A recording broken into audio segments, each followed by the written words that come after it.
for a really good hardy ground cover, this is it. These plants were planted this spring and they were probably a third this size. So they've tripled in size this spring, and so the ones in the back are just massive. That's probably about the size. That's bigger than a basketball. But those have done really well here in this area, and they stay green all winter long. They got this purpley green type foliage to them. And in the springtime, they'll put up these flower stalks that have a bright purple on them. So first thing we gotta do is get all this drip tubing out of here. Used drip tubing a little bit when we first planted it, but came to find out real quick that it did not need constant watering. So we're just gonna do away with the drip tubing and be done with it.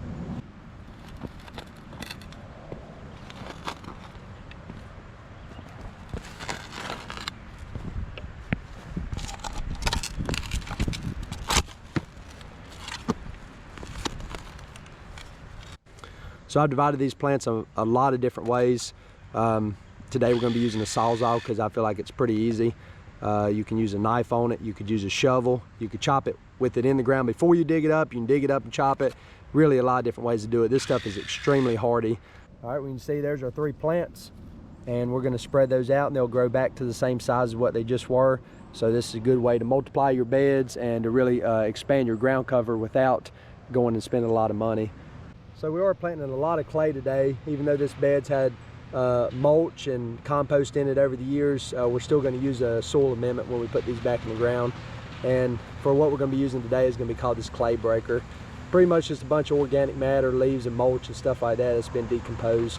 It seems to work pretty well to help water drainage. That's really what we're after here.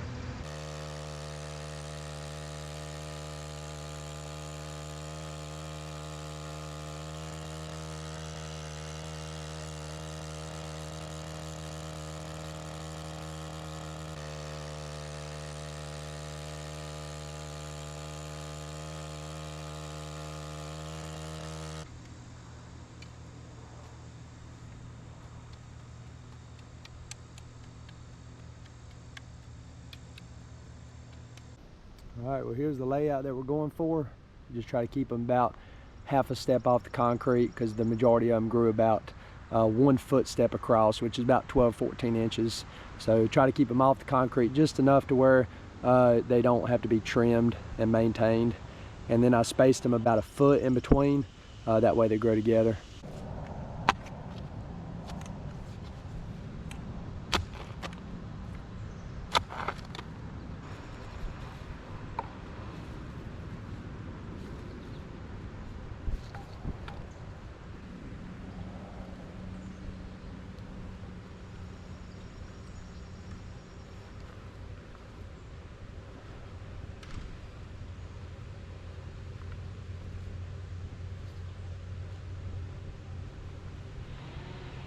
So we're going to continue this process with these plants and get them spaced out, and I'm going to space them to where they do grow back together. So eventually this will be a solid mat as opposed to these individual plants that you see here right now.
We're just doing a very thin layer. You don't want to get way up on the plant.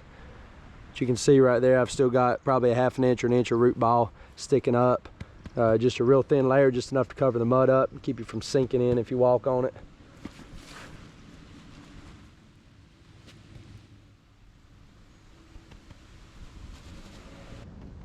here's the final result. I think it turned out pretty good, as long as everything grows together like I hope. Looks a little funny right now because some of these back in the back are grown together pretty tight. But ideally all these will grow together and it'll be one long mat of this Ajuga. Well, we're about 7 days since we divided this chocolate chip Ajuga and transplanted it. And we have had a lot of rain this week, but we have been mid-90s pretty much every day, and it's just blistering hot. This does get full sun. So these are the plants that have not been transplanted, and you can just see how healthy they are. This is one that we transplanted. It's doing pretty good. You can tell that it's just kind of laying over a little bit more. It's not quite as rigid as what the ones towards the back are, but they will make a full recovery as soon as we get some cooler weather. Today's September 23rd, 2022, and we divided these on July 21st, so we're right at that 2-month mark. These are chocolate chip Ajuga plants, and we've had a lot of rain this summer, so hadn't really hand watered them hardly at all, but you can see every one of them survived. They're all thriving, doing very well. So hopefully all these will eventually fill in to where it's a complete dense ground cover and no mulch in between. And if that does not happen, what we'll do is dig up the plant, divide it, and put it back in the ground and let it continue to spread out that way. Because these do have a finite size to them. They'll only get so big. This side right here we did not touch at all, and you can see we're lacking a little bit of ground cover along the edge. Not really too worried about that part, but this ground cover in the middle, like these areas. So what we'll do is dig that plant out of the ground, divide it, and then put it back in the ground just about the same spot. That way it'll encourage it to fill on in. So we didn't do anything to this side, and this is a result of, I think they've been in the ground 2 years. It does not take long for these to fill in the ground. They'll double or triple in size over one growing season. Appreciate y'all watching. If you got any questions or comments, leave them below.